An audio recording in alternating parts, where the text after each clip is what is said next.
Je voudrais que notre conférence adopte la nécessité de dire clairement que nous ne pouvons pas payer la dette. Non pas dans un esprit belliqueux, belliciste. Ceci pour éviter que nous n'allions individuellement nous faire assassiner. Si le Burkina Faso tout seul refuse de payer la dette, je ne serai pas là à la prochaine conférence. Hello la famille, bienvenue sur cette chaîne Rendez-vous au sommet. Mon nom c'est Denis Kiswensida Kuala.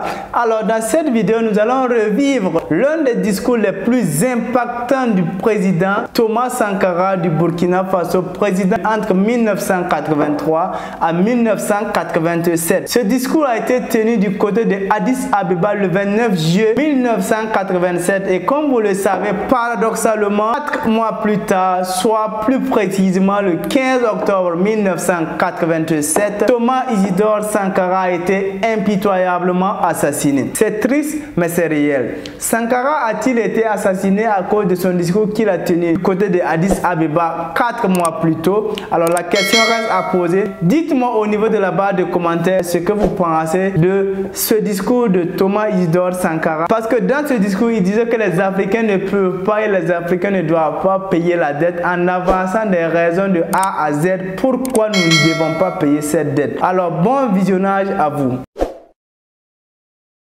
Donc la dette s'analyse d'abord de par ses origines. Les origines de la dette remontent aux origines du colonialisme.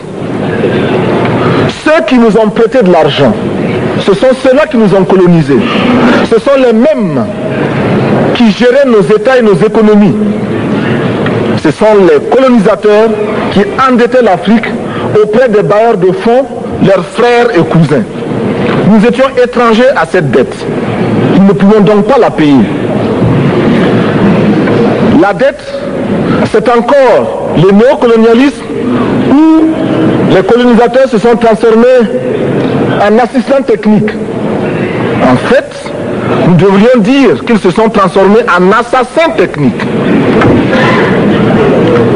Et ce sont eux qui nous ont proposé des sources de financement, des bailleurs de fonds internes que l'on emploie chaque jour, comme s'il y avait des hommes dont le bâillement suffisait à créer le développement chez les autres.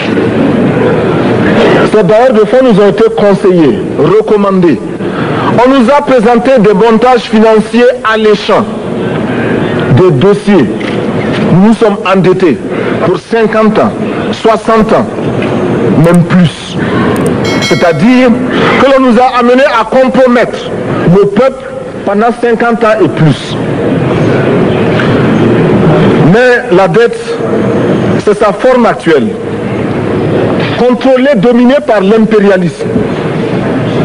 Une reconquête savamment organisée pour que l'Afrique, sa croissance, son développement obéissent à des paliers, à des normes qui nous sont totalement étrangères, faisant en sorte que chacun de nous devienne l'esclave financier, c'est-à-dire l'esclave tout court, de ceux qui ont eu l'opportunité, la ruse, la fourberie de placer les fonds chez nous avec l'obligation de rembourser. On nous dit de rembourser la dette. Ce n'est pas une question morale. Ce n'est pas une question de ce prétendu honneur que de rembourser ou de ne pas rembourser. Monsieur le Président, nous avons écouté et applaudi le Premier ministre de Norvège lorsqu'elle est intervenue ici même. Elle a dit, elle qui est européenne, que toute la dette ne peut pas être remboursée. La dette ne peut pas être remboursée. La dette ne peut pas être remboursée parce que, d'abord, si nous ne payons pas, nos bailleurs de fonds ne mourront pas. Soyons-en sûrs. Par contre, si nous payons, c'est nous qui allons mourir. Soyons-en sûrs également. Ceux qui nous ont amenés, ceux qui nous ont conduits à l'endettement, ont joué comme dans un casino.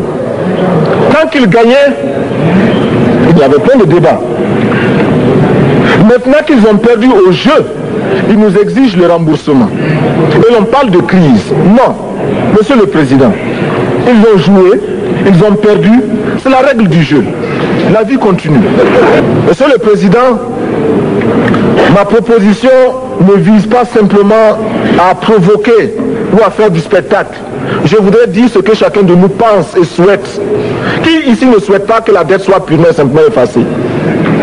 Celui qui ne le souhaite pas, il peut sortir, prendre son avion et aller tout de suite à la Banque mondiale payer.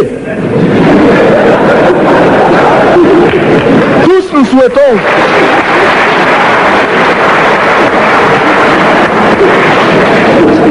ma proposition n'est pas non plus, je ne voudrais pas que l'on prenne la proposition du Burkina Faso comme celle qui viendrait de la part de jeunes sans maturité, sans expérience.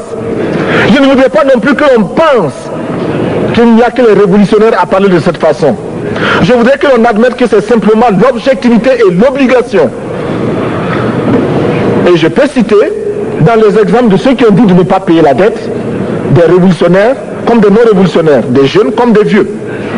Je citerai par exemple, Fidel Castro a déjà dit de ne pas payer. Il n'a pas mon âge,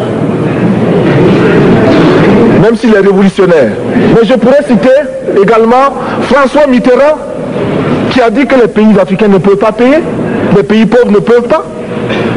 Je pourrais citer Madame le Premier ministre. Je ne connais pas son âge et je m'en voudrais de le lui demander. Mais c'est un exemple. Je voudrais citer également le président Félix Houphouët-Boigny. Il n'a pas mon âge.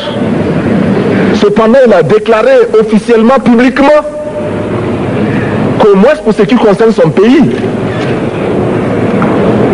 la Côte d'Ivoire ne peut pas payer. Or, la Côte d'Ivoire est classée parmi les pays les plus aisés d'Afrique, au moins d'Afrique francophone. C'est pourquoi d'ailleurs il est normal qu'elle paye plus en contribution ici. Mais, Monsieur le Président, ce n'est donc pas de la provocation. Je voudrais que très sagement, vous nous offriez des solutions. Je voudrais que notre conférence adopte la nécessité de dire clairement que nous ne pouvons pas payer la dette. Non pas dans un esprit belliqueux, belliciste. Ceci pour éviter que nous n'allions individuellement nous faire assassiner. Si le Burkina Faso tout seul refuse de payer la dette, je ne serai pas là à la prochaine conférence. Par contre, avec le soutien de tous, dont j'ai besoin,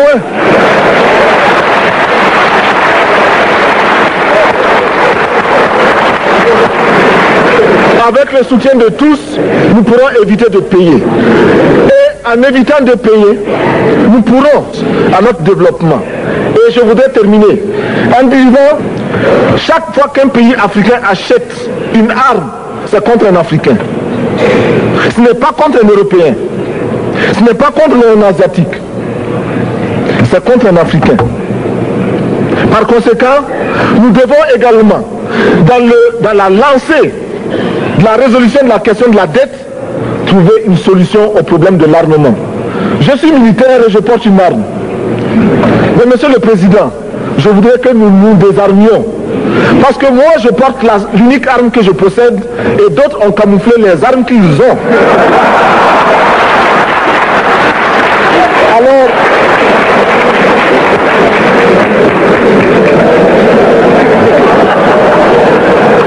Alors, chers frères, avec le soutien de tous, nous pourrons faire la paix chez nous. Nous pourrons également utiliser ces immenses potentialités pour développer l'Afrique, parce que notre sol, notre sous-sol sont riches. Nous avons suffisamment de bras et nous avons un marché immense, très vaste, du nord au sud, de l'est à l'ouest.